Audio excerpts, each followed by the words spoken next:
All right, today we're going to talk about something huge. I mean, probably the biggest digital security upgrade in history. It's this silent global race that's happening right now to replace every single lock on the internet before a brand new kind of master key shows up and makes them all completely useless. I mean, just think about it for a second. Every email you send, every single purchase you make, every secret you keep online, it's all protected by a code. A code that, honestly, we all just assumed was unbreakable. Our entire digital world, from your bank account to top-level national secrets, it's all built on this foundation of trust. We trust that these digital vaults are secure. But what if that trust is about to be shattered? Okay, so to really get a handle on the threat that's coming, we've got to first understand the locks we're using today. What exactly is it that's keeping all of our information safe right now? Yeah, 300 trillion years. That's not a typo. That's how long experts think it would take a regular classical computer to crack a standard encryption key. You know, the kind that protects your online banking right this second. This is why we call them unbreakable, right? It's not that it's literally impossible, but it would take so ridiculously long that it might as well be. So, the magic behind this, what makes it so powerful, is something called asymmetric cryptography. Think of things like RSA or ECC. They're all based on these clever mathematical one-way streets. Problems that are super easy to solve in one direction, but just insanely hard to reverse. A great example is RSA. It's basically just multiplying two gigantic prime numbers together. A computer can do that in a flash. But trying to take that huge result and figure out which two primes you started with, that's the part that takes 300 trillion years. Our entire digital security is basically built on that one simple but very, very hard problem.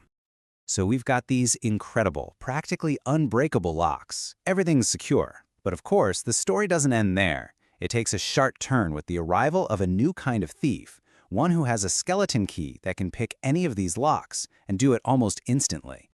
And this is the question that just changes the entire game. Remember that mathematical one-way street we talked about? Well, what if a new kind of computer could just ignore the do not enter sign and stroll right back the way it came, like it was nothing? That machine is a quantum computer. Okay, so here's the key difference, and it's a bit of a mind bender. Your laptop, your phone, they think in bits. A bit is either a 0 or a 1. Simple. It can only check one possibility at a time. But a quantum computer, it uses qubits. And thanks to this wild physics principle called superposition, a qubit can be a 0, a 1, and both at the same time.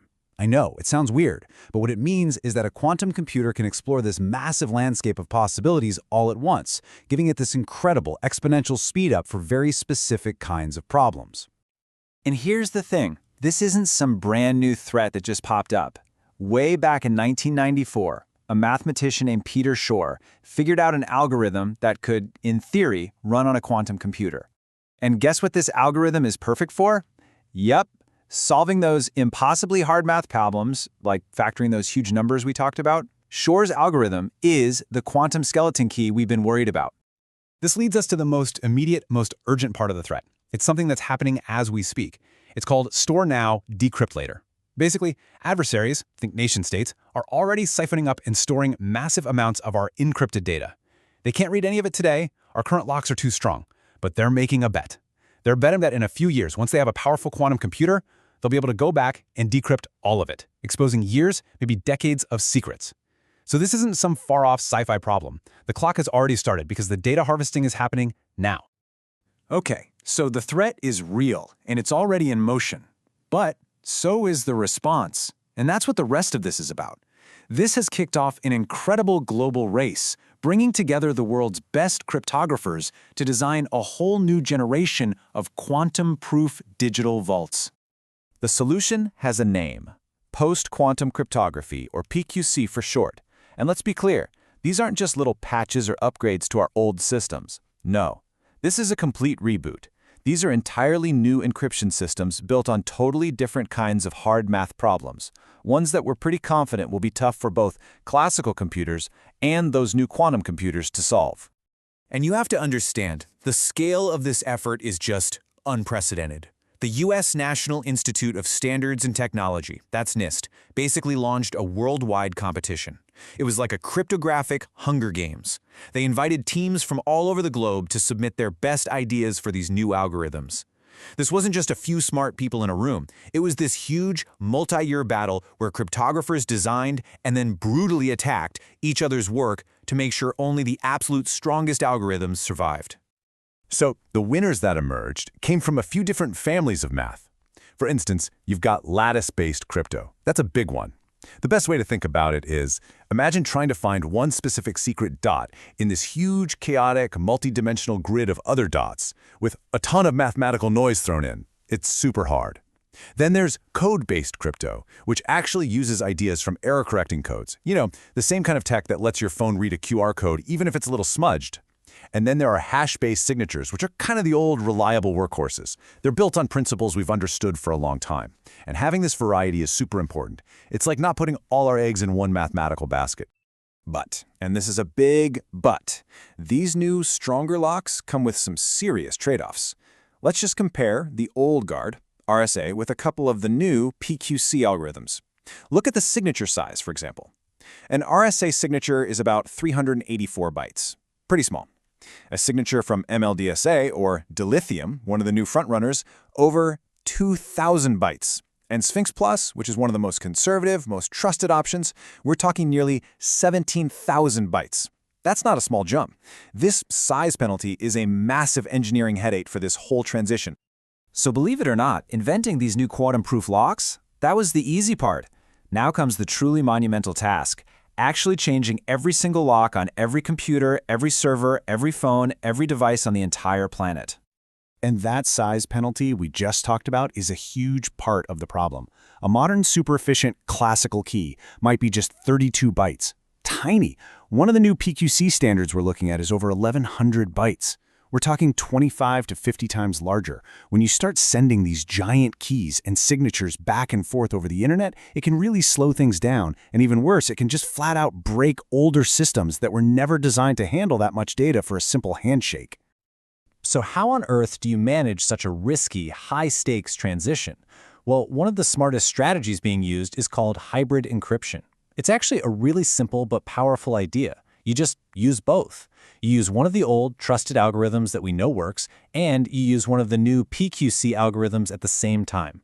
It's the ultimate belt and suspenders approach. An attacker would have to break both of them to get in. It gives us a crucial safety net, just in case some unexpected flaw pops up in one of these new algorithms as we're rolling them out. And this isn't just some theory for the future. This is happening right now, probably on the device you're watching this on.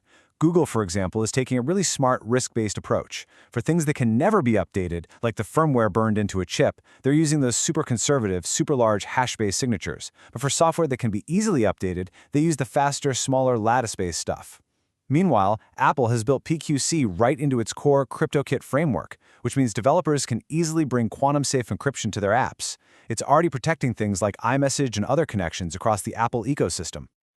Okay, so far we've mostly been talking about protecting data as it flies across the internet. But the biggest, highest stakes problem of all lies much deeper. It's in the unchangeable, physical foundation of our devices. Think about it. Every time you turn on your phone or your computer, it runs through this process called a secure boot. It's like a chain of trust. It all starts with a key that's literally burned into the silicon chip. You can't change it. That's the hardware root of trust. That first key then checks and verifies the next piece of software, which checks the next piece and so on, creating this perfect unbreakable chain all the way up to the operating system and the apps you're using. Now here's the really scary part. If that foundational hardware key, the one that's physically burned into the chip and can never be changed, is vulnerable to a quantum computer, the entire chain collapses. The whole security of that device is gone. And it's not something you can fix with a software patch. It's game over. The device is compromised permanently.